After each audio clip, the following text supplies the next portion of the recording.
بسم اللہ الرحمن الرحیم۔ السلام علیکم اسٹوڈنٹس، امید کرتا ہوں کہ آپ سب لوگ خیریت سے ہوں گے اور خوش ہوں گے۔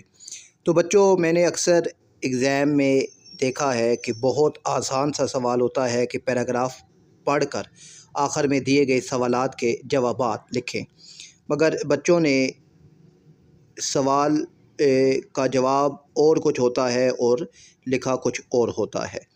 تو آپ کے 2025 کلاس 11 اور کلاس 12 میں جو پیراگراف دیے گئے تھے ان کے جوابات آپ نے کیسے لکھنے تھے یا کیسے لکھنے چاہیے، تو وہ آج کی اس ویڈیو میں نے آپ کو بتانا ہے۔ تو بچوں، پیراگراف کو اچھے طریقے سے آپ نے ریڈ کرنا ہے کہ جیسے یہ کلاس 12 کا پیراگراف ہے کہ زمانے کے ہاتھوں ان کی طبیعت میں ایک دوسرا انقلاب یہ بھی ہو گیا تھا کہ جتنی ان کی نگاہ وسیع ہوئی اتنا ہی ان کا دل تنگ ہوا، جتنی ان کے قلم میں روانی پیدا ہوئی اتنی ہی ان کی مٹھی بند ہوئی۔ میں ان کے پیٹھ پیچھے نہیں کہتا جب ان کے منہ پر کہہ چکا ہوں کہ مولوی صاحب آپ کی کفایت شاعری نے بڑھتے بڑھتے کنجوسی کی شکل اختیار کر لی ہے۔ تو اب لکھتے کیوں ڈروں، واقعی بڑے کنجوس تھے، ہزاروں روپے کے گریڈ میں تھے، دارالترجمہ سے بہت کچھ مل جاتا تھا، مگر خرچ کی پوچھو تو صفر سے کچھ ہی زیادہ ہوگا۔ ان کی صراحت میں آگے چل کر کروں گا۔ ہاں، ان کا یہ عذر سب کو ماننا پڑے گا کہ مفلسی کے پے در پے حملوں نے ان کی آنکھیں کھول دی تھیں۔ ان کو یہ بھی معلوم نہ تھا کہ وہ اس خدمت پر کب تک ہیں اور کب نکال دیے جائیں گے۔ اب آپ نے پیراگراف کو اچھے طریقے سے پڑھ لیا ہے، تو اب سوالات ہیں کہ مرزا کی تنگ دلی کے پیچھے وجہ کیا تھی اور مٹھی بند ہونے سے کیا مراد ہے۔ تو اب ان سوالوں کے جوابات آپ نے کیسے لکھنے ہیں تو وہ آپ کے سامنے اسکرین پر ہیں بچوں۔ اب بچوں، مرزا صاحب کی تنگ دلی کے پیچھے کیا وجہ تھی؟ تو مرزا صاحب کی تنگ دلی کی وجہ مفلسی کے پے در پے حملے تھے، جنہوں نے ان کی آنکھیں کھول دی تھیں اور وہ ہمیشہ خرچ کرنے سے محتاط رہتے تھے۔ ٹھیک ہے، مٹھی بند ہونے سے کیا مراد ہے؟ تو مٹھی بند ہونے سے مراد یہ ہے کہ مرزا صاحب خرچ کرنے میں انتہائی محتاط اور کنجوس تھے۔ ٹھیک ہے، اور تیسرا سوال ہے کہ مصنف مرزا صاحب کے بارے میں کیا لکھتے ہوئے نہیں ڈرتے؟ تو مصنف مرزا صاحب کی کنجوسی کے بارے میں بلا جھجک لکھتے ہیں، چاہے وہ ان کے منہ پر ہو یا پیٹھ پیچھے ہو۔ ٹھیک ہے، مرزا صاحب کی آمدنی کا اب تناسب آپ نے لکھنا ہے۔ تو مرزا صاحب ہزاروں روپے کے گریڈ میں تھے، یعنی آمدنی کافی تھی مگر خرچ تقریباً صفر کے برابر تھا۔ تو پیراگراف کا خلاصہ آپ نے لکھنا ہے۔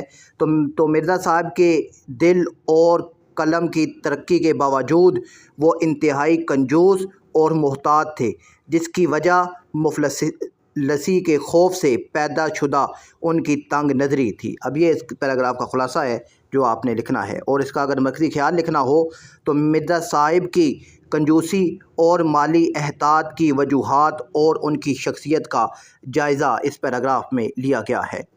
تو مرزا صاحب کو کس بات کا خوف رہتا تھا؟ تو مرزا صاحب کو اپنی مالی حالت خراب ہونے یا مفلسی کے پے در پے حملوں کا خوف رہتا تھا۔ تو اب اس طریقے سے آپ نے اس پیراگراف کے جوابات لکھنے تھے۔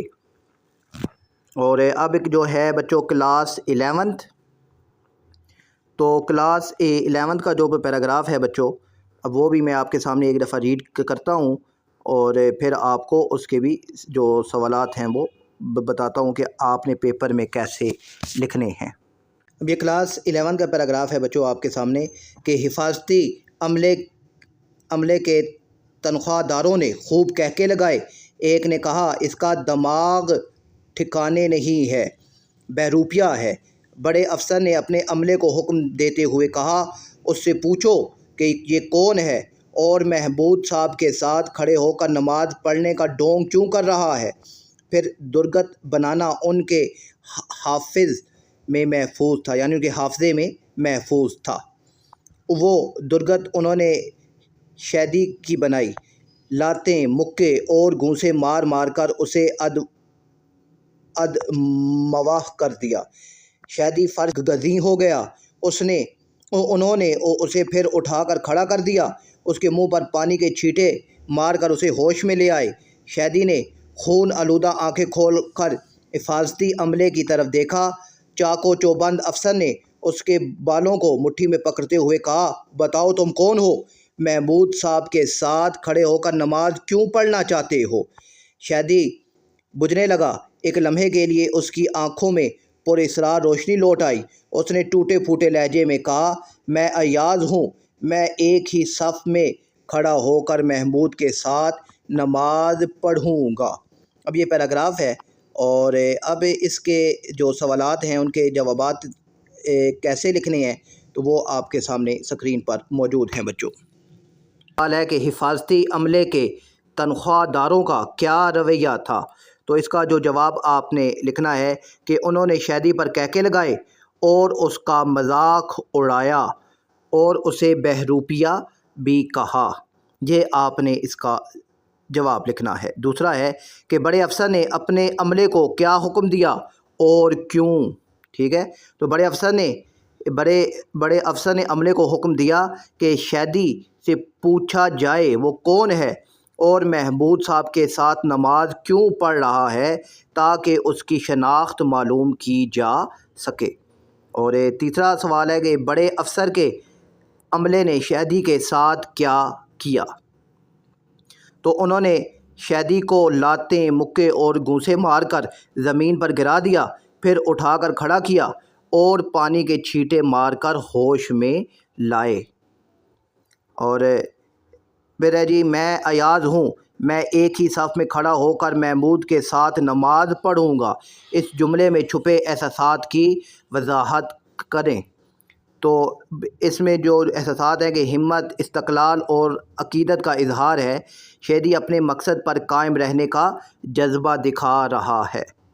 اور پھر ففتھ ہے جی، شیدی کیسے ہوش میں آیا اور ہوش میں آ کر اس نے کیا کہا؟ کہ عملے نے پانی کے چھینٹے مار کر شیدی کو ہوش میں لائے اور اس نے اپنی پہچان بتائی اور نماز میں شامل ہونے کا عزم ظاہر کیا۔ اور اس کے بعد ہے جی، مندرجہ بالا عبارت کی تلخیص کیجیے۔ تو اس کی جو تلخیص ہے کہ شیدی کو حفاظتی عملے نے ظلم و تشدد کے بعد ہوش میں لائے، مگر وہ اپنی پہچان اور نماز پڑھنے کے عزم پر قائم رہا۔ اور پھر ہے جی، اس عبارت کا مرکزی خیال تحریر کریں۔ تو اب اس کا جو مرکزی خیال ہے کہ مشکل حالات میں بھی اپنی پہچان اور عقیدت پر قائم رہنے کا حوصلہ ہونا چاہیے۔ تو اب یہ ان سوالات کے یہ جو جوابات اس طریقے سے بچوں آپ نے پیپر میں لکھنے ہیں، تو آپ کو پورے نمبر دیے جائیں گے۔ اپنا خیال رکھیے گا۔ اللہ حافظ۔